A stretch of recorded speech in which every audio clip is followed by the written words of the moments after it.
ദൈവനാമം മഹത്വപ്പെടുമാറാകട്ടെ. ഈ ദിവസങ്ങളിൽ അപ്പോളജറ്റിക്സിന് ക്യാമ്പ് ജെയിംസ് അങ്കിൾ കണ്ടക്ട് ചെയ്യുമ്പോൾ അവിടെ കേൾക്കുകയും പഠിക്കുകയൊക്കെ ചെയ്ത കാര്യങ്ങൾ എത്ര ആധികാരികമാണ്, എത്ര വിശ്വസനീയമാണ്, എത്ര ലോജിക്കലാണ് നമ്മുടെ വേദപുസ്തകം നമ്മുടെ കയ്യിലെത്തിയിരിക്കുന്നത് എന്നുള്ളതാണ്.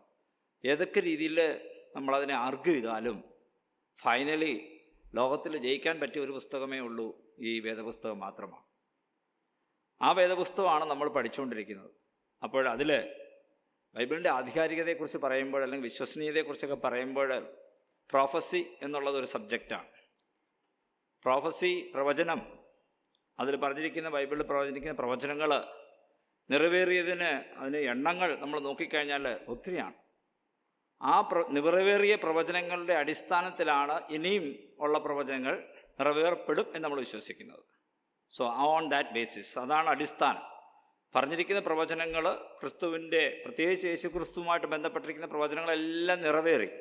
അക്ഷരാർത്ഥത്തിൽ ഓരോ വാക്കുകൾ, ഓരോന്നും യെശയ്യാവ്, യിരെമ്യാവ് ഇവരൊക്കെ പ്രവചിച്ചെങ്കിൽ അതെല്ലാം ഉൽപ്പത്തി പുസ്തകത്തിൽ എഴുതിയിട്ടുണ്ടെങ്കിൽ അതെല്ലാം നിവൃത്തിയായതുകൊണ്ട് ഇനിയും നടക്കാനുള്ള കാര്യങ്ങളും വളരെ എക്സാക്റ്റായിട്ട് കൃത്യമായിട്ട് നടക്കാൻ പോകുന്നതാണ്. Only thing difference is certain interpretations. നമ്മൾ ആ വാക്യങ്ങളൊക്കെ ഇൻ്റർപ്രറ്റ് ചെയ്യുമ്പോൾ ചിലപ്പോഴൊക്കെ ചില പാകപ്പിഴകൾ വരാം, വൈരുദ്ധ്യങ്ങൾ വരാം, ഓരോരുത്തരുടെ അഭിപ്രായം വരാം. അപ്പോൾ അതൊക്കെ നമ്മൾ അലവൻസ് കൊടുത്തു വേണം ഇതൊക്കെ പഠിക്കാൻ. അതുകൊണ്ട് ഇനി നടക്കാൻ പോകുന്ന പ്രോഫസി ഒരാൾ പറയുന്നത്, അല്ലെങ്കിൽ ഒരാൾ വ്യാഖ്യാനിക്കുന്നത്, അല്ലെങ്കിൽ ഒരു കമൻറ്റേറ്റർ വ്യാഖ്യാനിക്കുന്നത് തന്നെ എക്സാക്റ്റായിട്ട് നടക്കുമെന്ന് നമുക്ക് പറയാനായിട്ട് പറ്റത്തില്ല. അപ്പോൾ നമ്മൾ അങ്ങനെ റിജിഡായിരിക്കുന്ന ആറ്റിറ്റ്യൂഡൊന്നും നമുക്ക് ഒരു കാര്യത്തിലും പാടില്ല. എന്നാൽ ഏകദേശം വാക്യങ്ങളുടെയൊക്കെ വെളിപ്പെടുത്തലുകളുടെ അടിസ്ഥാനത്തിലും അതിനെയൊക്കെ ഇൻ്റർപ്രറ്റ് ചെയ്യാനൊക്കെ ശ്രമിക്കുമ്പോൾ നമുക്ക് മനസ്സിലാക്കാൻ കഴിയുന്ന ഏറ്റവും യോജിക്കുന്ന ഏറ്റവും യോജിക്കുന്ന കാര്യങ്ങൾ നമ്മൾ എടുക്കുക എന്നുള്ളതാണ് നമ്മൾ ചെയ്യുന്ന കാര്യം. അതുകൊണ്ട് ആ രീതിയിൽ വേണം ഈ കാര്യങ്ങൾ എടുക്കേണ്ടത്. ഈ പ്രോഫസി എടുക്കുന്നത്, പ്രോഫസിയെക്കുറിച്ച് പറയുമ്പോൾ ഒത്തിരി ക്രിറ്റിസിസംസ് വരാൻ സാധ്യതയുള്ളതാണ്. എല്ലാം ശരിയാണെന്നോ അല്ലെങ്കിൽ എല്ലാം അതുപോലെ ആണെന്നോ ഉള്ളതല്ല നമ്മൾ, പക്ഷേ it gives lot of insight. ഒത്തിരി കാര്യങ്ങൾ നമുക്ക് മനസ്സിലാക്കാനായിട്ട് കഴിയും. ദൈവവചനത്തിൽ ഇങ്ങനെയൊക്കെ പറഞ്ഞിട്ടുണ്ടോ, ഇങ്ങനെ ഒരു സാധ്യത ഇല്ലേ, ഇങ്ങനെയൊക്കെ നടക്കാനായിട്ടും ഒരു പ്രോബബിലിറ്റി അല്ലെങ്കിൽ സാധ്യത ഉണ്ടോ എന്നുള്ളതാണ്. നമ്മൾ ആ രീതി വേണം ഈ ക്ലാസ്സുകളെ നമ്മൾ എടുക്കേണ്ടത്. അപ്പോൾ ഞാനിപ്പോൾ എടുക്കുന്നതും ആ രീതിയിൽ മാത്രമേ കണക്കാക്കാവൂ എന്ന് ഞാൻ ഒരു ആമുഖമായിട്ട് പറയുകയാണ്. ഇസ്രായേൽ എൻഡ് ടൈംസിൻ്റെ 3ാമത്തെ ക്ലാസ്സാണ് നമ്മൾ എടുക്കുന്നത്. ആദ്യത്തെ 2 ക്ലാസ്സുകളിൽ നമ്മൾ ഇസ്രായേലിന് ലോകത്തിൽ നേരിട്ടതായിരിക്കുന്ന കഷ്ടതകൾ, ആൻറ്റിസെമിറ്റിസം, ഈ വക കാര്യങ്ങളൊക്കെ നമ്മൾ വളരെ കണ്ടായിരുന്നു. ഇത് വളരെ ഷോർട്ടായിട്ടുള്ളൊരു ക്ലാസ്സാണ്. ഇതൊരു അബ്സ്ട്രാക്റ്റാണ്, എസൻസ് മാത്രമാണ് ഈ ക്ലാസ്സിൽ തരുന്നത്. ഇത് നമ്മൾ വീണ്ടും പഠിക്കണമെന്നുണ്ടെങ്കിൽ, അങ്ങനെ ഒരു അഭിപ്രായം വന്നാൽ പിന്നെ നമുക്ക് നമ്മുടെ സമയവും സാഹചര്യവും അനുസരിച്ച് ഒത്തിരി കാര്യങ്ങൾ നമുക്ക് പഠിക്കാനായിട്ട് കഴിയും. ഇത് ഓപ്പണൻ്റായിട്ട് വിട്ടിരിക്കുകയാണ്. ഇതിൽ വളരെ സംക്ഷിപ്തമായിട്ടാണ് ഞാൻ ക്ലാസ് ഈ കാര്യങ്ങൾ എടുക്കുന്നത്. ഇന്നത്തെ ആയിരിക്കും ലാസ്റ്റ് ക്ലാസ്. ഓക്കെ, നമുക്ക് അങ്ങനെ ഈ ഇസ്രായേൽ എൻഡ് ടൈംസിൻ്റെ 3ാമത്തെ ക്ലാസ്സിലേക്ക് നമ്മൾ പ്രവേശിക്കുകയാണ്. ഇവിടെയാണ് കഴിഞ്ഞ ആഴ്ച നമ്മൾ ഏകദേശം നിർത്തിയത്. ഇത് ദാനിയേലിൻ്റെ പുസ്തകത്തിൽ കാണുന്നതായിരിക്കുന്ന ഇമേജാണ്.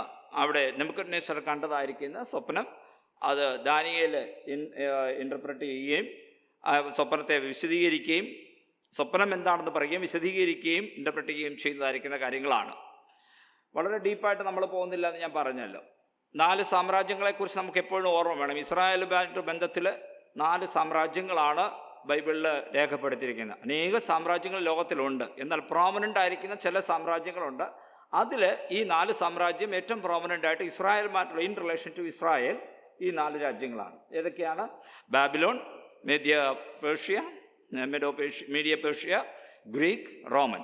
അങ്ങനെ ബാബിലോണും മേദ്യ പേർഷ്യ, ഗ്രീക്ക് സാമ്രാജ്യം, റോമൻ സാമ്രാജ്യം. ഇതാണ് ഈ 4 സാമ്രാജ്യങ്ങളെക്കുറിച്ചുള്ളതായിരിക്കുന്ന ഒരു ചിത്രത്തിൽ റെപ്രസെൻ്റ് ചെയ്തിരിക്കുന്നതാണ് നമ്മളിവിടെ കാണുന്നത്. അതാണ് നെബൂഖദ്നേസർ കണ്ടത്.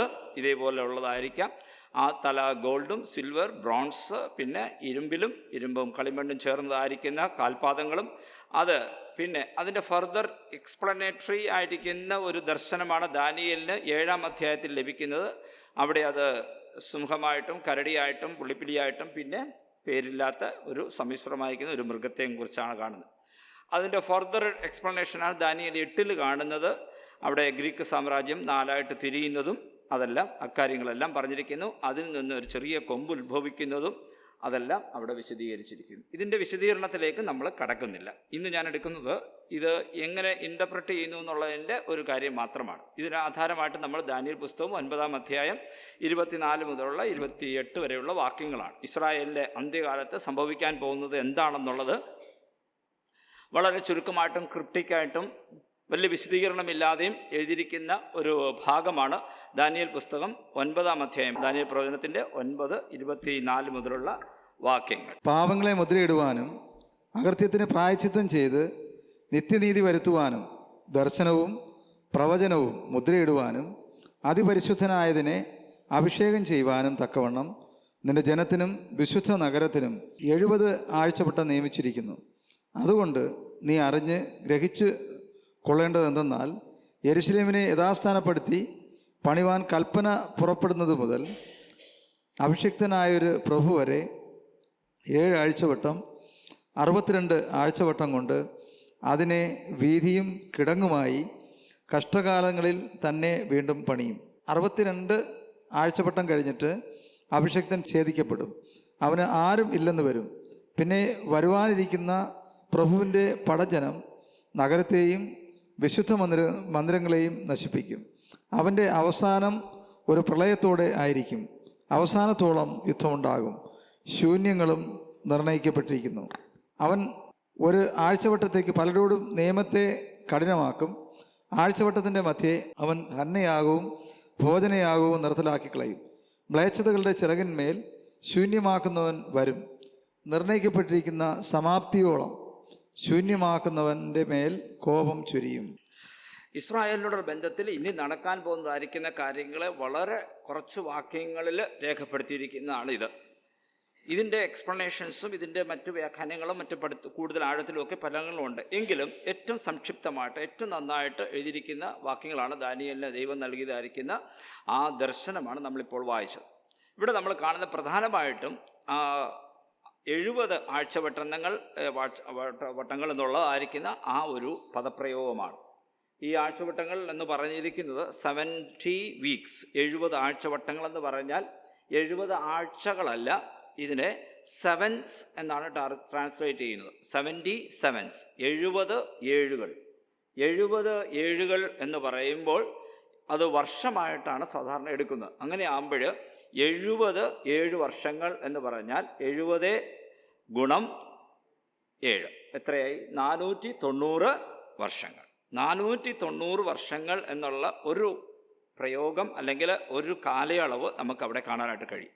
ഈ 490 വർഷങ്ങളിലാണ് ഇനിയും ഇസ്രായേലിൻ്റെ അന്ത്യം സംഭവിക്കുന്നത്. അല്ലെങ്കിൽ അന്ത്യകാലത്ത് ദൈവവും ഇസ്രായേലുമായിട്ട് ഇടപെടുവാൻ പോകുന്നത്, ഈ ലോകത്തിലെ ഇസ്രായേലിനെ നേരിടാൻ പോകുന്നതായിരിക്കുന്ന വലിയൊരു പ്രതിസന്ധിയുടെ കാലം അല്ലെങ്കിൽ ഒരു മാറ്റത്തിൻ്റെ കാലം എന്ന് പറയുന്നത് ഈ 490 വർഷങ്ങളാണ്. ഈ 490 വർഷം എന്ന് പറയുന്നത് ഇസ്രായേലിൻ്റെ ചരിത്രത്തിൽ വളരെ സിഗ്നിഫിക്കൻ്റാണ്. ഇസ്രായേലിൻ്റെ ചരിത്രത്തെ 490 വർഷങ്ങളുടെ പല കാലയളവുകളായിട്ട് നമുക്ക് കണ്ടുപിടിക്കാനായിട്ട് കഴിയും. അത് വളരെ രസകരമായിരിക്കുന്ന ഒരു പഠനമാണ്. അപ്പോൾ ഇവിടെ അതിലേക്ക് ഞാൻ വരാം. റെസ്റ്റോറേഷൻ ആഫ്റ്റർ 70 വീക്സ്, 70 ആഴ്ചകൾ കഴിഞ്ഞതിന് ശേഷമാണ് ഞാൻ ആ പറഞ്ഞതിന് ഇവിടെ എഴുതിയിരിക്കുക.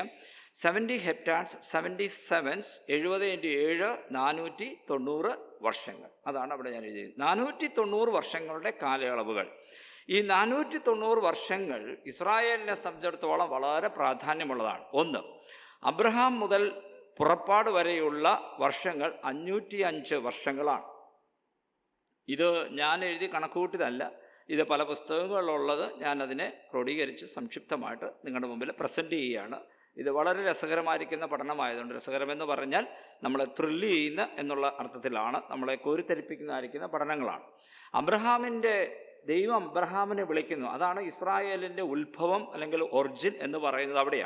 അവിടെയാണ് ജാതികളിൽ നിന്ന് വേറുപെട്ട് അബ്രഹാം അവിടെ കടന്നു വരുന്ന the inauguration of the Israel period എന്ന് നമുക്ക് പറയാൻ പറ്റും. ഇസ്രായേലിൻ്റെ ചരിത്രം അവിടെ നിന്നാണ് ആരംഭിക്കുന്നത്.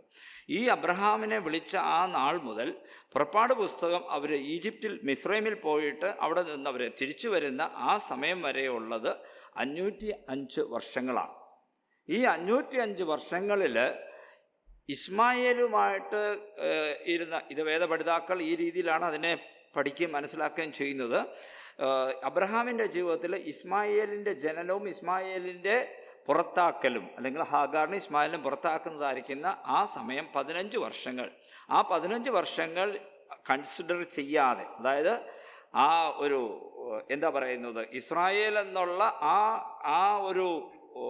ആ ഒരു കൺസെപ്റ്റിൽ ഉൾപ്പെടാത്ത ഇസ്മായേൽ ഉണ്ടായിരുന്നപ്പോഴുള്ളതിനെ കണക്കിടാതെ ആ ഇസ്മായേലിനെ പുറന്തള്ളുന്ന വരെയുള്ള 15 വർഷങ്ങൾ മൈനസ് ചെയ്ത് കഴിയുമ്പോൾ എഫക്റ്റീവ്ലി 490 വർഷം എന്ന് പറയും. ഇത് ഒന്നാമത്തെ 490 വർഷമാണ്. ഇസ്രായേലിൻ്റെ ചരിത്രത്തിലെ ഒന്നാമത്തെ 490 വർഷങ്ങൾ. പിടികിട്ടിയോ ഇത് പറഞ്ഞത്? അതായത് BC 2111 മുതൽ 1606.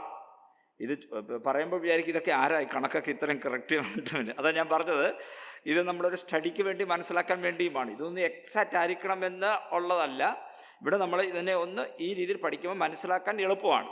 അപ്പോൾ BC 2111 മുതൽ 1606 വരെ, BC തിരിച്ചാണല്ലോ. BC 2111 എന്ന് പറയുന്നത് 1606 മുൻപുള്ളതാണ്. അപ്പോൾ അത്രയും വരെയുള്ള കാലഘട്ടത്തിന് 505 വർഷങ്ങളാണ്. ഇതിൽ അബ്രഹാമിൻ്റെ ജീവിതത്തിലെ ഒരു പ്രത്യേക കാലഘട്ടമായിരുന്നു ഹാഗാറും ഇസ്മായേലും കൂടെയുള്ള സമയം.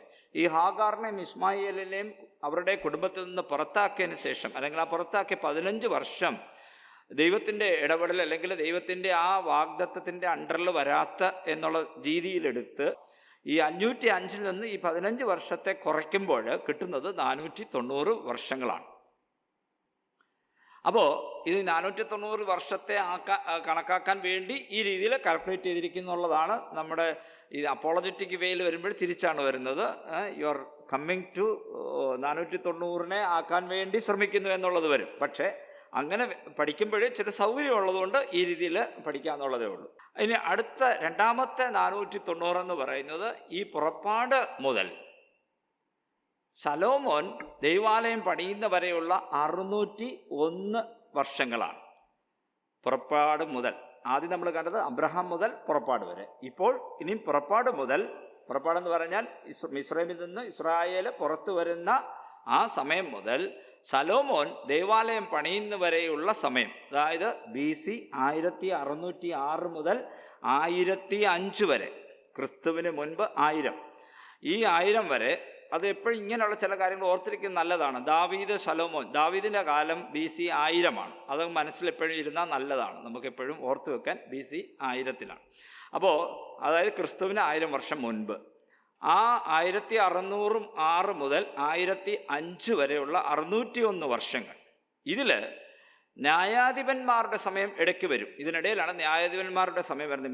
മിസ്രൈമിൽ നിന്ന് ഇസ്രായേൽ വന്ന് കനാനിൽ ജീവിക്കുന്നു. അതിനിടയിൽ ന്യായാധിപന്മാരുടെ കാലഘട്ടം വരുന്നു, പിന്നെ രാജാക്കന്മാരുടെ കാലഘട്ടം. അപ്പോൾ പുറപ്പാട് മുതൽ ശലോമോൻ്റെ ദേവാലയം പണിയുന്നത് വരെയുള്ള സമയം 601 വർഷം. അതിൽ ന്യായാധിപന്മാരുടെ കാലത്ത് ഇസ്രായേൽ പല പ്രാവശ്യം മറ്റ് രാജ്യങ്ങളുടെ കൺട്രോളിൽ പോയി. അത് 111 വർഷമാണ്. Under gentile control during judges period. ന്യായാധിപന്മാരുടെ കാലഘട്ടത്തിൽ അവർ ഭരിച്ചുകൊണ്ടിരിക്കുമ്പോൾ പലപ്പോഴും ഇസ്രായേൽ ദൈവത്തിൽ നിന്ന് അകന്നതുകൊണ്ട് മറ്റ് രാജ്യങ്ങളുടെ നിയന്ത്രണത്തിലേക്ക് പോയി. അതാണ് 1111 വർഷങ്ങൾ. അങ്ങനെ വരുമ്പോൾ ഈ കാലഘട്ടത്തെ അതിൽ നിന്ന് മൈനസ് ചെയ്ത് കഴിഞ്ഞാൽ 490 വർഷമായിട്ട് വരും. 601 നിന്ന് 111 കുറച്ച് കഴിഞ്ഞാൽ 490 വർഷങ്ങൾ. ഓക്കെ, അപ്പോൾ ഇത് രണ്ടാമത്തെ 490 വർഷമാണ്.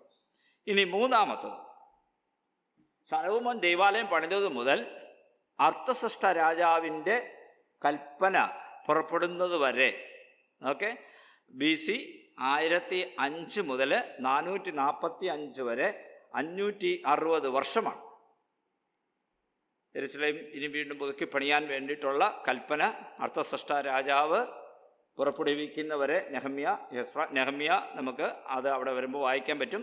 560 വർഷങ്ങൾ, 1005 മുതൽ 445 വരെയുള്ള 560 വർഷങ്ങൾ.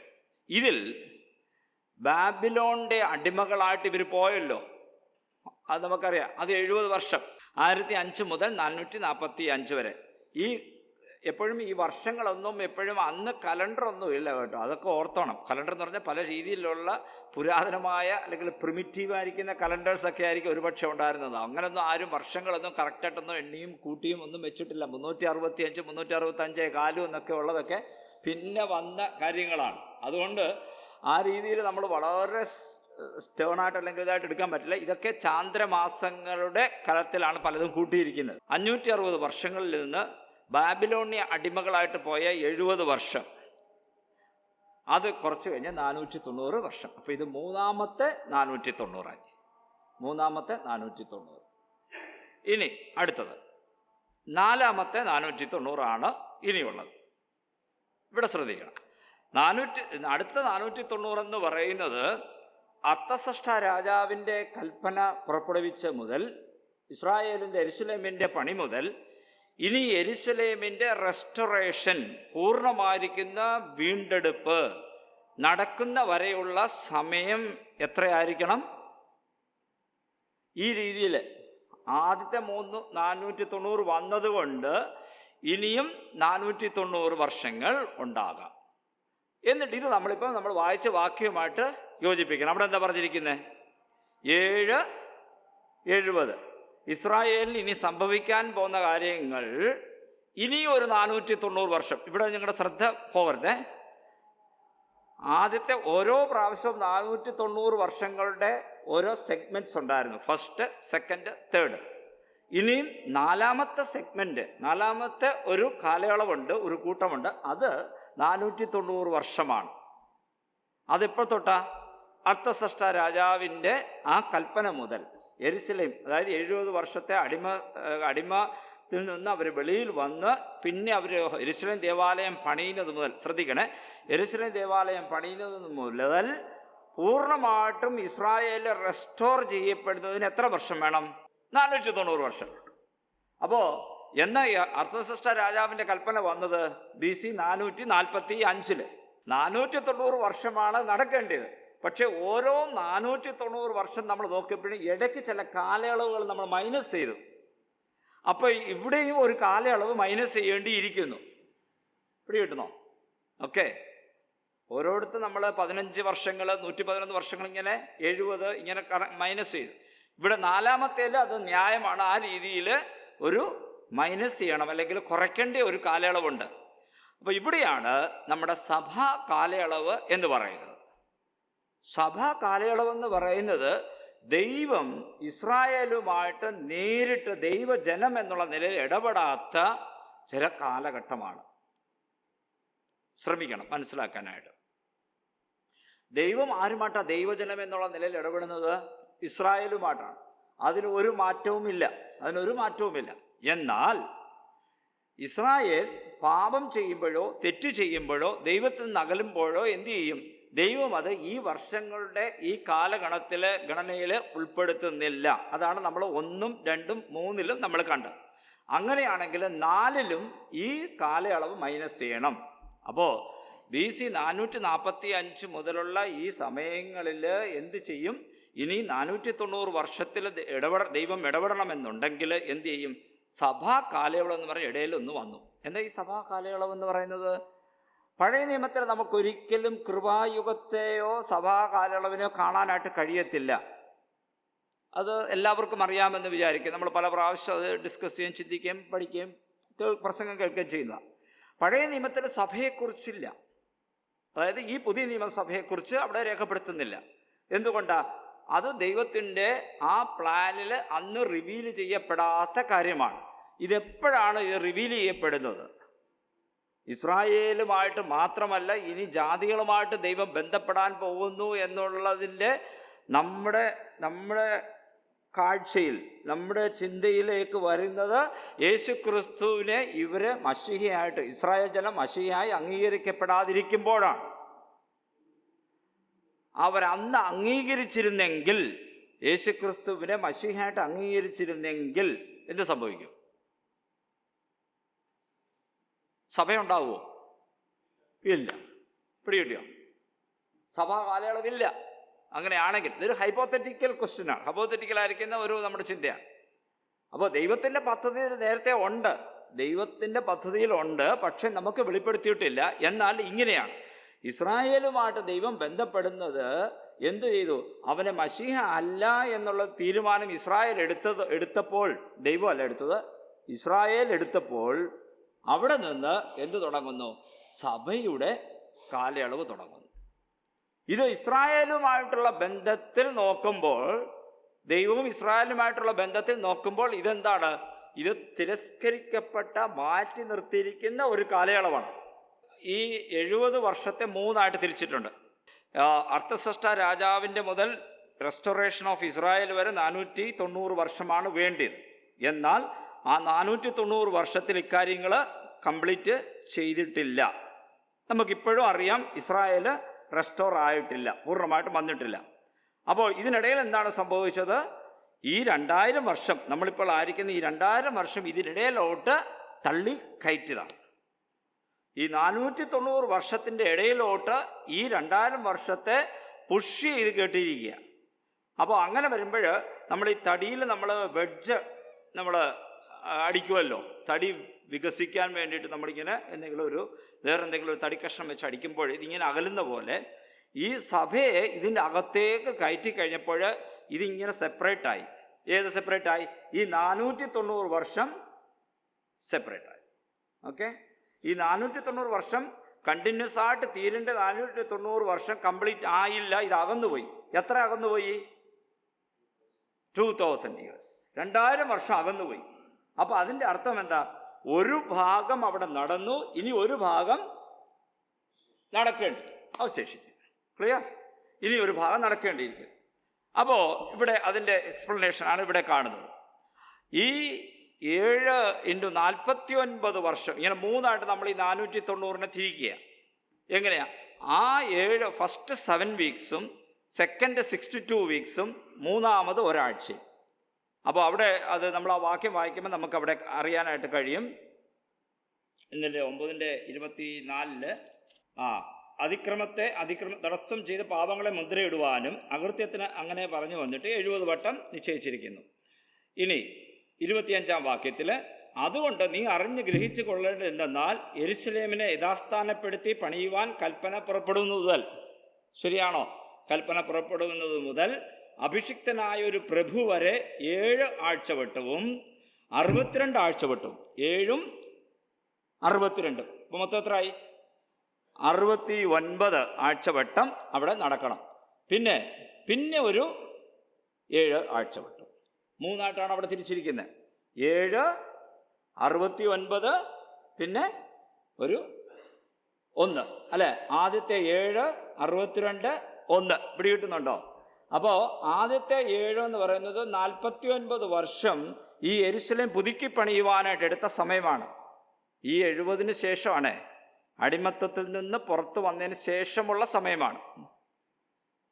മനസ്സിലിങ്ങനെ നമ്മളിങ്ങനെ ആലോചിക്കണം. ഞാനൊരു ഇസ്രായേലിനാണെന്ന് അങ്ങ് ആലോചിച്ചാൽ മതി. ഓക്കെ, അബ്രഹാമിൻ്റെ കൂടെ നമ്മളിങ്ങനെ സഞ്ചരിക്കുക. ഇങ്ങനെ വന്നു, നമ്മൾ ക്യാപ്റ്റിവിറ്റിയിലേക്ക് പോയി, അടിമകളായിട്ട് പോയി. അവിടെ നിന്ന് നമ്മളെ ദൈവം വിടുവിച്ചു, നെഹമ്യാവും ഒക്കെ കൂടെ. ഇവിടെ വന്ന് നമ്മൾ യെരൂശലേം ദേവാലയവും ആലയവും പിന്നെ മതിലുകളും ഒക്കെ പണിയുന്നു. ഇതെല്ലാം അത് 49 വർഷം എടുക്കുന്നു. അപ്പോൾ അതിലെ 7 കഴിഞ്ഞു. ഇതിന് മുമ്പാണിത് പറയുന്നത് കേട്ടോ. ഈ സംഭവത്തിന് മുമ്പാണിത് പറയുന്നത്.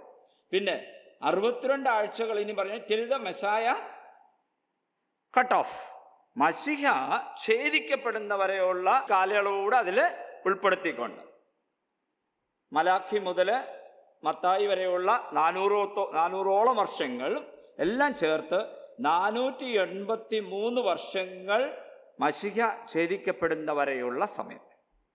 7ഉം ആ റിപ്പയറിംഗ് ടൈമും പിന്നെ മശിഹ കട്ട് ഓഫ് ആകുന്നവരെയുമുള്ള കാലഘട്ടം നമുക്ക് 69 ആഴ്ച. അപ്പോൾ ഇനി എത്ര ആഴ്ച ബാക്കിയുണ്ട്? ഒരാഴ്ച ബാക്കിയുണ്ട്. അതായത് 7 വർഷങ്ങളാണ് ബാക്കി കിടക്കുന്നത്. അപ്പോൾ ഇസ്രായേലുമായിട്ടുള്ള ദൈവത്തിൻ്റെ ഇടപെടലിൽ അവസാനത്തെ 490 വർഷത്തിൽ എത്ര കഴിഞ്ഞു? 483ഉം പിന്നെ ആ 49ഉം കഴിഞ്ഞിട്ട് ഇനിയും ഒരൊറ്റ വർഷം മാത്രം, അല്ലെങ്കിൽ 7 വർഷത്തിൻ്റെ ഒരൊറ്റ 70, അല്ലേ? 7 ഒരു 7 മാത്രം ഒരാഴ്ച മാത്രമേ ഇനി ബാക്കിയുള്ളൂ ദൈവത്തിന് ഇടപെടാൻ. അപ്പോൾ ലോകത്തെ വൈൻഡപ്പ് ചെയ്ത് അല്ലെങ്കിൽ ഇസ്രായേലുമായിട്ട് ബന്ധത്തിലുള്ള എല്ലാ കാര്യങ്ങളും നിവൃത്തിയാക്കാൻ ഇനി എത്ര നാളുണ്ട്? 7 വർഷം. അപ്പം നമ്മൾ ഇതിനിടെ നിൽക്കുക. എവിടെ നിൽക്കുക? ഈ 69 കഴിഞ്ഞിട്ട് പിന്നെയുള്ള 7 വർഷം സ്റ്റാർട്ട് ചെയ്തില്ല. യേശുവിനെ മശീഹായിട്ട് അവർ അംഗീകരിച്ചിരുന്നു എങ്കിൽ അപ്പം തന്നെ 70-ാമത്തെ വർഷം സ്റ്റാർട്ട് ചെയ്യുമായിരുന്നു. എന്നാൽ ആ 70-ാമത്തെ 70-ാമത്തെ വർഷം, ആ 70-ാമത്തെ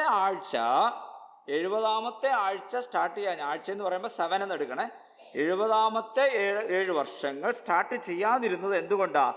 മശീഹ അവിടെ ഛേദിക്കപ്പെട്ടതുകൊണ്ടാണ്. ഇതിനിടയിലാണ് ഇപ്പോൾ നമ്മൾ ജീവിക്കുന്നത്. ഇതാണ് നമ്മൾ കൃപായുഗം എന്ന് പറയുന്നത്.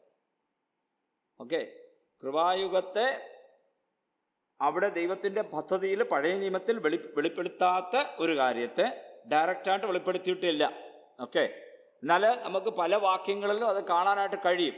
പല വാക്യങ്ങളിലും കാണാൻ ദൈവം നമ്മളോട് ഇടപെടാൻ പോകുന്നത്. പക്ഷേ there is no direct revelation that the church period will be there. സഭാ കാലയളവ് ഉണ്ടായിരിക്കുമെന്നുള്ള ഡയറക്റ്റ് ആയിരിക്കുന്ന അവിടെ ഒരു ദർശനമോ വെളിപ്പാടോ അവിടെ കൊടുക്കുന്നില്ല. എന്നാൽ ഇതിനെ നമ്മൾ കൃപായുഗം എന്ന് പറയുന്നത് എന്തുകൊണ്ട്? ഞാനിങ്ങനെ ചിന്തിക്കും, കൃപയെന്ന് പറഞ്ഞാൽ, കൃപായുഗം എന്ന് പറയുമ്പോൾ നമുക്കെല്ലാം ദൈവം കൃപ തരുന്നതും മാത്രമല്ല, പിന്നെന്താ, ഈ യുഗം തന്നെ ഒരു കൃപയുടെ യുഗമാണല്ലേ. കൃപയോടെ ദൈവം തന്നിരിക്കുന്നതാണ്. ഈ നമുക്ക് അർഹതപ്പെടാത്ത ഒരു യുഗത്തെ, ഒരു സമയത്തെ, യുഗം എന്നൊക്കെ പറയുമ്പോൾ പേടിക്കണ്ട, ഹൈന്ദവ യുഗമല്ല, ഇത് ക്ലിപ്തമായിരിക്കുന്ന ഒരു കാലമാണ്. ഈ കാലം ദൈവം നമുക്ക് തന്നിരിക്കുന്നത്, കൃപയോടെ ദൈവം നമുക്ക് തന്നിരിക്കുക. ഈ 2000 അല്ലെങ്കിൽ 2000 ചില്ലുവാനും വർഷം, എത്ര വർഷം നമുക്ക് അറിയത്തില്ല, ഇനിയും ഇസ്രായേലിനുമായിട്ടുള്ള എല്ലാ ബന്ധവും അവിടെ ദൈവം പുനഃസ്ഥാപിക്കപ്പെടുവാനായിട്ട് ഇനി 7 വർഷം മാത്രമേ ഉള്ളൂ. അപ്പോൾ നമ്മുടെ ഫ്യൂച്ചർ സ്റ്റഡി എന്ന് പറയുന്ന, ഭാവി എന്ന് പറയുന്നത്, നമ്മൾ ഇനി ഏത് വർഷത്തെയാണ് കോൺസെൻട്രേറ്റ് ചെയ്യുന്നത്? ഈ 7 വർഷത്തെയാണ് നമ്മൾ കോൺസെൻട്രേറ്റ് ചെയ്യേണ്ടത്. അപ്പോൾ ദാനിയേലിൻ്റെ ദൈവം ഒരു വലിയ രൂപരേഖ നൽകിയിരിക്കുക. This is the plan.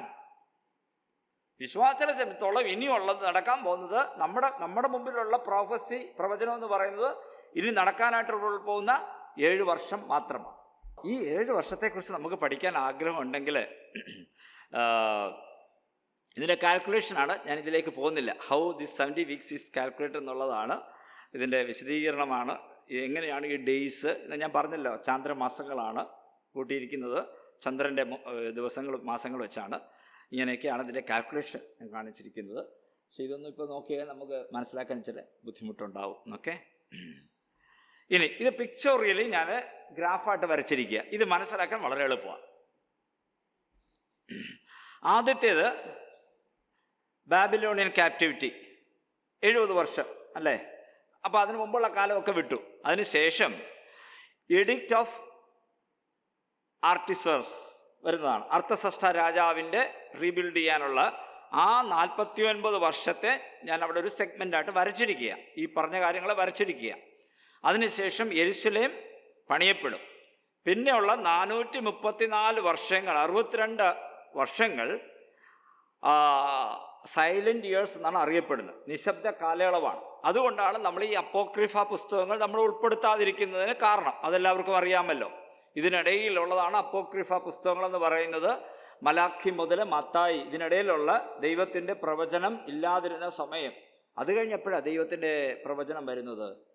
അതിനുശേഷം മശീഹയുടെ കട്ട് ഓഫ്, മശീഹ മരണമടയുന്ന അല്ലെങ്കിൽ കൊല്ലപ്പെടുന്ന, ക്രൂശിൽ തറയപ്പെടുന്നതായിരിക്കുന്ന സംഭവമാണ്. അത് നമുക്കെല്ലാവർക്കും അറിയാം. അന്ന് യേശുക്രിസ്തു യെരുശലേമിലേക്ക് പ്രവേശിക്കുമ്പോൾ അവരെങ്ങനെയാണ് സ്വീകരിച്ചത്? രാജാവായിട്ട് ഹോസന്ന പാടി അല്ലേ. എന്നാൽ അവിടെ അവൻ അംഗീകരിക്കപ്പെടുന്നില്ല. സോ അവൻ്റെ എൻട്രി എന്ന് പറഞ്ഞാൽ രാജകീയമായിരിക്കുന്ന എൻട്രി ആയിരുന്നു. ആ രാജകീയമായിരിക്കുന്ന എൻട്രിയെ, ആ പ്രവേശനത്തെ അവർ അംഗീകരിച്ച് മശീഹായിട്ട് അവരോധിച്ചിരുന്നെങ്കിൽ, ഓക്കെ, ദൈവത്തിൻ്റെ പ്ലാനിൽ അതില്ലാത്ത കാര്യമാണ്, അതുകൊണ്ട് നടന്നില്ല. അവരോധിച്ചിരുന്നെങ്കിൽ എന്താവും? അവൻ മശീഹായിട്ട് 7 വർഷം ആരംഭിക്കേണ്ടതാണ്. അവിടെ നടന്നില്ല. അവിടെ അവൻ കട്ട് ഓഫ്, പിന്നെ മരണമടയുന്നു. പിന്നെ നടക്കുന്നത് ജെറുസലേമിൻ്റെ നാശമാണ് AD 70. ഇവിടെയൊക്കെ നമ്മൾ ഈ പ്രവചനം പഠിച്ചു കഴിഞ്ഞാൽ വളരെ നന്നായിട്ട് നമുക്ക് മനസ്സിലാക്കാൻ കഴിയും. ദൈവാത്മാവ് എങ്ങനെ രേഖപ്പെടുത്തിയിരിക്കുന്നു, ഈ രീതിയിലെല്ലാം അവിടെ സംഭവിക്കുകയാണ്. യെരൂശലേമിൻ്റെ നാശവും ഇസ്രായേലിൻ്റെ പാലായനങ്ങളും എല്ലാം പിന്നെ നമ്മൾ കാണുന്നത്. ഈ 2000 വർഷത്തിൽ ഇസ്രായേലിൻ്റെ അവസ്ഥ നമ്മൾ പരിശോധിക്കണം. എങ്ങനെയാണ്? ദൈവത്തിൻ്റെ പ്രത്യേകമായ കൃപ ലഭിച്ച ഒരു ദൈവജനം ലോകത്തിൻ്റെ പല ഭാഗങ്ങളിലേക്ക് ചിതറിക്കപ്പെടുകയും നിഷ്ഠൂരമായിരിക്കുന്നത്, അതാണ് നമ്മൾ ആദ്യം കണ്ട ആൻറ്റി സെമിറ്റിസം, അവർക്കെതിരായിട്ടുള്ള. അപ്പോൾ എന്തിൻ്റെ ഫലമാണ്? ക്രിസ്തുവിനെ തള്ളിപ്പറഞ്ഞതുകൊണ്ട് 2000 വർഷങ്ങളായിട്ട് അവരനുഭവിക്കുന്നതായിരിക്കുന്ന വേദന, കഷ്ടം, ഉപദ്രവം, ഇതെല്ലാം ഇന്നും നമ്മൾ പേപ്പർ വായിച്ചാൽ കാണാം അവരനുഭവിക്കുന്നതായിരിക്കുന്ന കഷ്ടതകൾ. അവിടെ അത് 2000 വർഷം നടക്കുകയാണ്. അപ്പോൾ സഭയുടെ കാലയളവ് എപ്പോൾ തീരും? ഈ ബ്രാക്കറ്റ് പീരീഡ് എന്ന് പറഞ്ഞില്ലേ, ഈ 2000 വർഷം, 2000, 2500, 3000 വർഷം അല്ലേ, ഇതെവിടെ തീരും? ഈ 7ാമത്തെ ആഴ്ച ആരംഭിക്കുമ്പോൾ സഭ തീർന്നു. അപ്പോൾ സഭ എങ്ങനെ എൻഡ് ചെയ്യുന്നത്? എങ്ങനെയാ സഭയുടെ അവസാനം വരുന്നത്? സഭ ഭൂമിയിൽ നിന്ന് മാറ്റപ്പെടണം. സഭ ഭൂമിയിൽ നിന്ന് മാറ്റപ്പെട്ടേ ഒക്കത്തുള്ളൂ. അപ്പോൾ സഭയുടെ കാലയളവ് അവിടെ കഴിയുകയാണ്. ദൈവം പ്രത്യേകമായ ഉദ്ദേശത്തോടെ സഭയെ ഉണ്ടാക്കി. ഈ സഭയുടെ കാലയളവ്, ഈ ദൈവം വെച്ചിരിക്കുന്ന ഈ 7 വർഷം ഇസ്രായേലുമായിട്ടുള്ള ബന്ധം, ദൈവം പുനഃസ്ഥാപിക്കപ്പെടുന്ന ആ ബന്ധം ആരംഭിക്കുമ്പോൾ ഇത് തീർന്നു. അപ്പോൾ എപ്പോൾ സംഭവിക്കും ഇനി ഇതെപ്പോൾ സംഭവിക്കും? അതാണ് രഹസ്യം എന്ന് പറയുന്നത്. കാരണം ഇസ്രായേലുമായിട്ടുള്ള ബന്ധത്തിൽ ഈ പ്ലാൻ ഇല്ല. ഇതിനിടയിൽ ദൈവം ഇൻട്രൊഡ്യൂസ് ചെയ്തൊരു പ്ലാനാണ് ഈ 2000 വർഷം. ഇതിനിടയിലാണ് നമ്മളെല്ലാം ജനിക്കുന്നത്. ഇനിയും ഈ 2000 വർഷത്തിന്, അല്ലെങ്കിൽ ഈ കാലയളവിന്, 2000 എന്ന് പറഞ്ഞാൽ 2000 അല്ല, 2025 ആയിപ്പോയി ഇപ്പോഴും, ഉണ്ടായിരിക്കാം. അപ്പോൾ ഈ സമയം അത്രയും ദൈവത്തിൻ്റെ പ്രത്യേകമായിരിക്കുന്ന പ്ലാനിലുള്ള സമയമാണ്. ദൈവമല്ലാതെ വേറെ ആർക്കും അറിയത്തില്ല. പഴയ നിയമ പ്രവാചകന്മാർക്കും വെളിപ്പെടുത്തിയിട്ടില്ല, പുതിയ നിയമ അപ്പോസ്തലന്മാർക്കും ദൈവം വെളിപ്പെടുത്തിയിട്ടില്ല. എന്തെങ്കിലും ഒരു സമയം എന്ത് സംഭവിക്കും? കർത്താവ് ഈ സഭയെ എടുത്തുകൊള്ളപ്പെടും ഏത് നിമിഷത്തിലും. അപ്പോൾ അതെന്തൊരു അത്ഭുതകരമായ സംഭവമായിരിക്കും അല്ലേ? ഞാൻ ചിലപ്പോൾ ഒക്കെ ഇരുന്ന് ഇമാജിൻ ചെയ്യും. ഓക്കെ, കർത്താവ് വരുന്നു, നമ്മുടെ പേര് ചൊല്ലി വിളിക്കുന്നു, നമ്മൾ പോകുന്നു, ദ എൻഡ് ഓഫ് ചേർച്ച്, സഭയുടെ എൻഡ് അവിടെ ദൈവം ഡിക്ലെയർ ചെയ്യും. ദിസ് പ്രോജക്റ്റ് ഈസ് ഓവർ, ഇത് കഴിഞ്ഞു എന്ന് പറഞ്ഞിട്ട് അടുത്ത പ്രോജക്റ്റ് ആരംഭിക്കും. അപ്പോൾ നമ്മളില്ല കേട്ടോ, നമ്മളില്ലാത്തപ്പോൾ ആണ് ഇനി 7 വർഷം. അതുകൊണ്ട് നമ്മൾ ബോധർ ചെയ്യേണ്ട ആവശ്യമില്ല എന്നൊക്കെ നമുക്ക് തോന്നും. പക്ഷേ പഠിക്കണമല്ലോ, മനസ്സിലാക്കണമല്ലോ എന്താ സംഭവിക്കുന്നത് അടുത്ത 7 വർഷം. ഈ 7 വർഷത്തിലാണ് പല സംഭവങ്ങളും നടക്കാൻ പോകുന്നത്. ഈ 7 വർഷത്തെയാണ് നമ്മൾ മഹോപദ്രവകാലം എന്ന് പറയും. ഇപ്പോൾ 7 വർഷം എന്നുള്ളത് വർഷമാണ്, മറ്റേതെല്ലാം വർഷങ്ങളായിരുന്നതുകൊണ്ട് ഇതും 7 വർഷം തന്നെയാണ്. ഈ 7 വർഷമാണ് ഇനി ഈ ലോകത്ത് നടക്കാൻ പോകുന്ന പ്രധാന സംഭവ വികാസങ്ങൾ. എന്താണ്? ഈ 7 വർഷത്തിൻ്റെ ആദ്യത്തെ വർഷത്തിലുള്ളതാണ് അന്തിക്രിസ്തുവിൻ്റെ രംഗപ്രവേശം. ആരാ അന്തിക്രിസ്തു? ആരായിരിക്കും, അല്ലെങ്കിൽ എങ്ങനെ ഇരിക്കും അന്തിക്രിസ്തു? ഇതൊക്കെ നമുക്ക് ഒത്തിരി വാക്യങ്ങളൊക്കെ വായിക്കണം കേട്ടോ, ഞാൻ അതിലേക്കൊന്നും പോകുന്നില്ല. അന്തിക്രിസ്തു എന്ന് പറഞ്ഞാൽ നമ്മൾ വിചാരിക്കുന്ന പോലെ, ഇപ്പം അന്തിക്രിസ്തുവിൻ്റെ പടം വരയ്ക്കാൻ നമ്മളിപ്പോൾ എങ്ങനെ വരയ്ക്കും അല്ലേ? നമ്മളിങ്ങനെ നോക്കുമ്പോൾ ഇറ്റ്സ് നോട്ട് ലൈക്ക് ദാറ്റ്. അന്തിക്രിസ്തു ഒരു പ്രസിഡൻറ്റോ ഒരു രാജാവോ ഒരു ഭരണാധികാരിയോ നല്ല പേഴ്സണാലിറ്റിയുള്ള എല്ലാവരും ഇഷ്ടപ്പെടുന്ന ഒരാളായിരിക്കും. ഓക്കെ, അങ്ങനെയാണ് അന്തിക്രിസ്തു വരാൻ പോകുന്നത്. നമ്മൾ വിചാരിക്കുന്ന പോലെ ക്രൂരമായ മുഖം വെച്ചോ ദുഷ്ടനായിട്ടോ ക്രൂരനായിട്ടോ ഒന്നും അല്ല. അവൻ്റെ രംഗപ്രവേശം എന്ന് പറയുന്നത് വളരെ പ്ലസൻ്റായിട്ട്, നല്ല സൗമ്യനായിട്ട്, നല്ലൊരു മനുഷ്യനായിട്ടായിരിക്കും വരുന്നത്. നമ്മൾ ശ്രദ്ധിക്കണം. ഈ അന്തിക്രിസ്തുവിൻ്റെ ക്യാരക്ടർ പല ആൾക്കാരിൽ റിഫ്ലക്റ്റ് ചെയ്യുന്നുണ്ട് ഇന്നും. ഓക്കെ, പല ആൾക്കാർക്കും ഉണ്ട് അല്ലെ? നമ്മൾ കാണുന്ന ചിലർക്ക് എന്ത് നല്ല സൗമ്യരായിരിക്കും, പക്ഷെ എന്തെല്ലാം ക്രൂരതകളാണ് അവർ ചെയ്യുന്നത് നമുക്കറിയാൻ പറ്റും. അപ്പോൾ അതെന്തിനാ പറഞ്ഞാൽ അതിൻ്റെ അടിസ്ഥാനത്തിൽ നമുക്ക് പറയാൻ പറ്റും ഈ അന്തിക്രിസ്തു വരാൻ പോകുന്നത് നല്ലൊരു ഭരണാധികാരിയായിട്ട് വരും. ഇസ്രായേലിനെ വരെ വഞ്ചിക്കുവാൻ തക്കവണ്ണം കേപ്പബിലിറ്റിയുള്ള ആളായിരിക്കും. He will have a good oratorical skills. നല്ല പ്രസംഗ പാഠവുമുള്ള ആളായിരിക്കും. നന്നായിട്ട് പ്രസംഗിക്കുന്നതാണ്. അതുകൊണ്ട് ഈ പ്രസംഗിക്കുന്നവരെല്ലാം കണ്ടത് നമ്മൾ അവരെല്ലാം ആത്മീയരാണെന്നും നല്ല ആൾക്കാരാണെന്നൊന്നും വിചാരിക്കരുത്. ഓക്കെ. അപ്പോൾ ഈ അന്ത്യക്രിസ്തുവും നന്നായിട്ട് പ്രസംഗിക്കുന്ന, നല്ല പേഴ്സണാലിറ്റി ഉള്ള, വെൽ ഡ്രസ്ഡ് ആയിരിക്കുന്ന നല്ലൊരു മനുഷ്യനൊക്കെ ആയിരിക്കും. എല്ലാ ഇൻഫ്ലുവൻസും എല്ലാ സ്വാധീനം ചെലുത്തുവാൻ കഴിവുള്ള ഒരാളായിരിക്കും. ഞാൻ വിചാരിക്കും ഇതിനിടയിൽ ഹിറ്റ്ലറിൻ്റെ അമ്മ ഹിറ്റ്ലറിനെ കുഞ്ഞായിരിക്കുമ്പോൾ അബോർഷന് വേണ്ടി ശ്രമിച്ചതാണ്, പരാജയപ്പെട്ടതാണ്. അങ്ങനെയാണ് ഹിറ്റ്ലർ ജനിച്ചത്. അന്ന് അബോർഷൻ ചെയ്തിരുന്നെങ്കിൽ ഹിറ്റ്ലർ ഒരുപക്ഷെ ഭൂമിയിൽ ഉണ്ടാകുകയില്ലായിരുന്നു. പക്ഷേ ഹിറ്റ്ലർ ജനിച്ചു. അത് ഇസ്രായേലിൻ്റെ വലിയൊരു നാശത്തിന് കാരണമായിട്ട് തീർന്നു. അപ്പോൾ ഇന്നും എവിടെയെങ്കിലും ഞാൻ വിചാരിക്കും അന്ത്യക്രിസ്തു ജനിക്കുവാനായിട്ട് ഇടയായിട്ടുണ്ട്. എന്തെങ്കിലും പ്രശ്നങ്ങളുണ്ടെങ്കിലും അതിനെല്ലാം അതിജീവിച്ചുകൊണ്ട് ഈ അന്ത്യക്രിസ്തു ജനിച്ച് വരും. So he's the designated person. അവനാണ് ക്രിസ്തു, അന്ത്യക്രിസ്തു. അപ്പോൾ അവന് ആ എല്ലാ പേഴ്സണാലിറ്റിയൊക്കെ ഹാർവാർഡ് യൂണിവേഴ്സിറ്റിയിലും ഒക്കെ പഠിച്ച് നല്ല എഡ്യൂക്കേഷനും ഒക്കെ ആയിട്ടൊക്കെ ഏയുമായിട്ട് ഹീസ് എ പേഴ്സൺ. അത് വ്യക്തിയാണ് കേട്ടോ, അത് നമ്മൾ ഓർത്തിരിക്കണം. അല്ലാതെ ആർട്ടിഫിഷ്യൽ ഇൻ്റലിജൻസോ അല്ല അങ്ങനെയൊന്നും റോബോട്ടോ ഒന്നും അല്ല. He's A person. ഓക്കെ, ഒരു വ്യക്തിയായിരിക്കും, രാജാവും പ്രസിഡൻറ്റും ഒക്കെ ആയിരിക്കും വരാൻ പോകുന്നത്. The whole system will be designed in a different way so that എല്ലാവരും അദ്ദേഹത്തോട് വിധേയത്വം പുലർത്തുന്ന രീതിയിലുള്ള ലോകത്തിലൊരു സിസ്റ്റം ഉണ്ടാകണം. ആ സിസ്റ്റത്തിലേക്ക് ഇപ്പോൾ നമ്മൾ വന്നുകൊണ്ടിരിക്കുകയാണല്ലോ. ഇപ്പോൾ കഴിഞ്ഞ ആഴ്ചയിൽ നമ്മൾ ആരാണത് പറഞ്ഞത്? യുണൈറ്റഡ് നേഷൻസ് തകർന്നു, അല്ല ലീഗ് ഓഫ് നേഷൻസ് തകർന്നു. യുണൈറ്റഡ് നേഷൻസ് ഇപ്പോൾ ഏകദേശം തകർന്നിരിക്കുകയാണ്. അമേരിക്കയുടെ നേതൃത്വത്തിൽ പുതിയൊരു ഒക്കെ പേപ്പർ വായിക്കുന്നവർക്കറിയാം, പുതിയൊരു സിസ്റ്റം ഡെവലപ്പ് ചെയ്യുകയാണ്. അപ്പോൾ ഇപ്പോൾ നടക്കുന്ന, നമ്മൾ പേപ്പർ വായിക്കുമ്പോൾ, ന്യൂസ് പേപ്പറൊക്കെ വായിക്കുമ്പോൾ ഇതൊക്കെ നമ്മളത് മനസ്സിൽ വെച്ച് വായിക്കുകയാണെങ്കിൽ ഇതെല്ലാം ഇങ്ങനെ പലയിടത്തും ഫിറ്റ് ചെയ്യുന്നതായിട്ട് വരാം.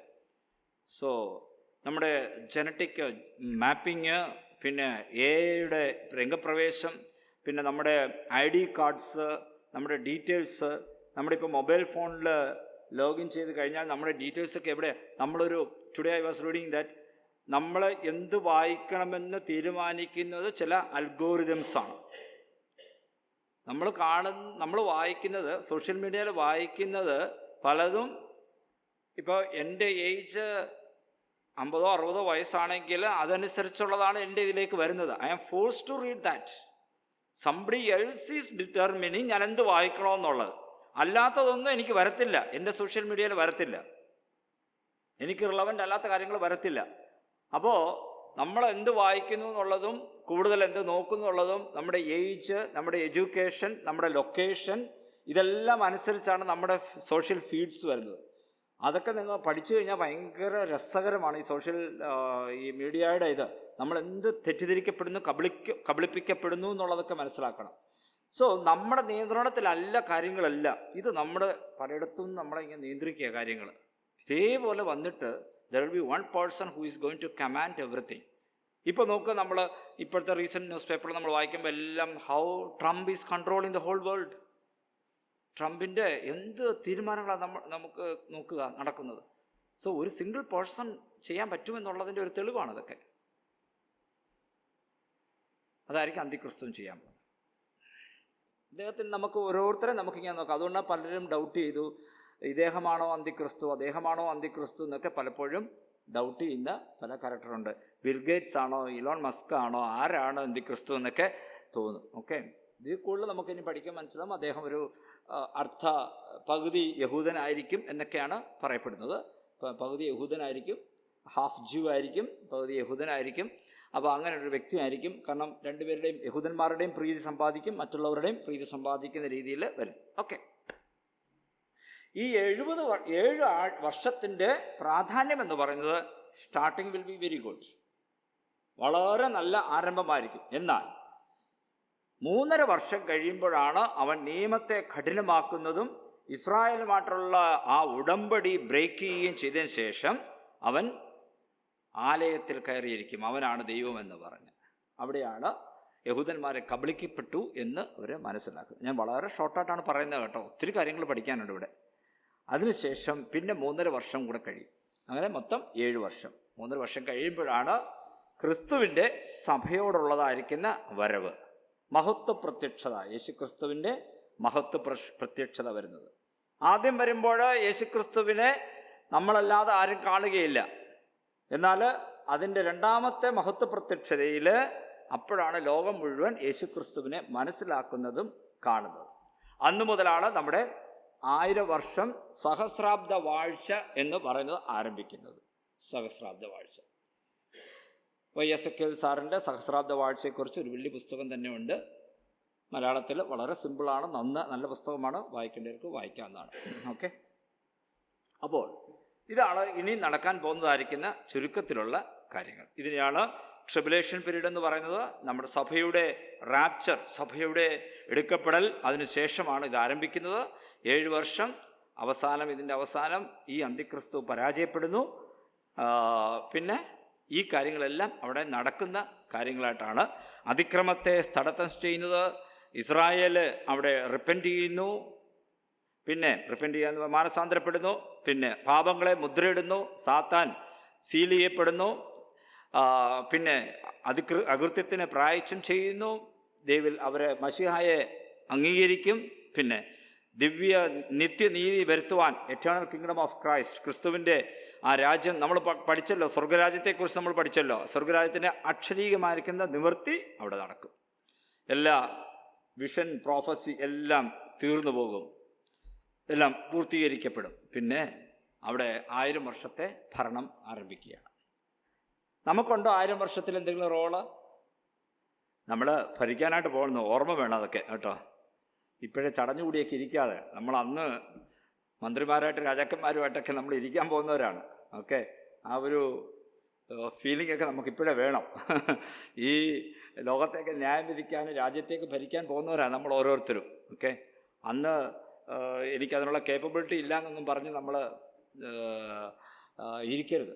ഓക്കെ, ഇരിക്കാൻ പറ്റത്തില്ല. അപ്പോൾ 1000 വർഷത്തെ ഭരണത്തിൽ നമുക്ക് തരുന്നതായിരിക്കുന്ന റോളുകളൊക്കെ ഒരുപക്ഷേ ഞാൻ വിചാരിക്കുന്നു ഇപ്പോഴൊക്കെ നമ്മൾ കർത്താവിന് വേണ്ടി ചെയ്യുന്നതിൻ്റെയൊക്കെ അടിസ്ഥാനത്തിലൊക്കെ ആയിരിക്കും. അല്ലേ? എനിക്ക് തോന്നുന്നു അങ്ങനെ ആയിരിക്കും. അപ്പോൾ നിത്യത മാത്രമല്ല, നിത്യത എന്ന് പറയുന്നത് നമ്മുടെ അതിന് ശേഷമുള്ള സമയം, അത് മാത്രം നിത്യത എന്ന് പറഞ്ഞാൽ നിത്യത ഇപ്പോഴാണ്. പക്ഷേ ആ ഭാഗത്ത് വരുമ്പോൾ കിട്ടുന്ന റോളിനേക്കാളും ഈ 1000 വർഷത്തിൽ ഈ ഭൂമിയിൽ ഡയറക്റ്റ് ഭരണം നമ്മൾ ചെയ്യാനായിട്ട് പോവുകയാണ്. ഈ 1000 വർഷത്തിന് ശേഷമാണ് സ്വർഗീയ യെരൂശലേമും സ്വർഗീയ നിയന്ത്രണവുമെല്ലാം, ആലയമെല്ലാം ഇവിടെ ദൈവത്തിൻ്റെ ടെമ്പിളൊക്കെ ഈ ഭൂമിയിൽ ആരംഭിക്കുന്നത്. സ്വർഗം എവിടെ? അപ്പോൾ നമ്മൾ സ്വർഗത്തിൽ പോകുന്നു പറഞ്ഞിട്ട് പിന്നെ എവിടെയാണെന്ന് പറഞ്ഞാൽ ദൈവം ഇരിക്കുന്നതാണ് സ്വർഗം. അപ്പോൾ ഈ ഭൂമി ദൈവത്തിൻ്റെ സാന്നിധ്യം കൊണ്ട് നിറയുകയും നമ്മൾ ഇവിടെ പുതിയ യെരൂശലേം ഇവിടെയാണ് നമ്മൾ ആയിരിക്കാനായിട്ട് പോകുന്നത്. ഓക്കെ, അല്ലാതെ വേറെ ഏതോ ഒരു സ്ഥലത്തൊക്കെ ആയിരിക്കണമെന്നില്ല. ചിലപ്പോൾ ദൈവം ഉത്തരവാദിത്തങ്ങളൊക്കെ കൊടുക്കുമായിരിക്കും. പക്ഷേ അപ്പോൾ ഇതാണ് ഇനിയും ഭാവിയിൽ സംഭവിക്കാൻ പോകുന്നത്. ഞാൻ വളരെ ഷോർട്ടായിട്ട് ഒത്തിരി ചോദ്യങ്ങളൊക്കെ മനസ്സിൽ കാണും. അതൊക്കെ നമുക്ക് എപ്പോഴെങ്കിലുമൊക്കെ ഇനിയും ഇടയ്ക്കുള്ള ക്ലാസ്സുകളിൽ ഇതൊക്കെ ഓരോ ഭാഗങ്ങൾ എടുക്കാവുന്നതാണ്.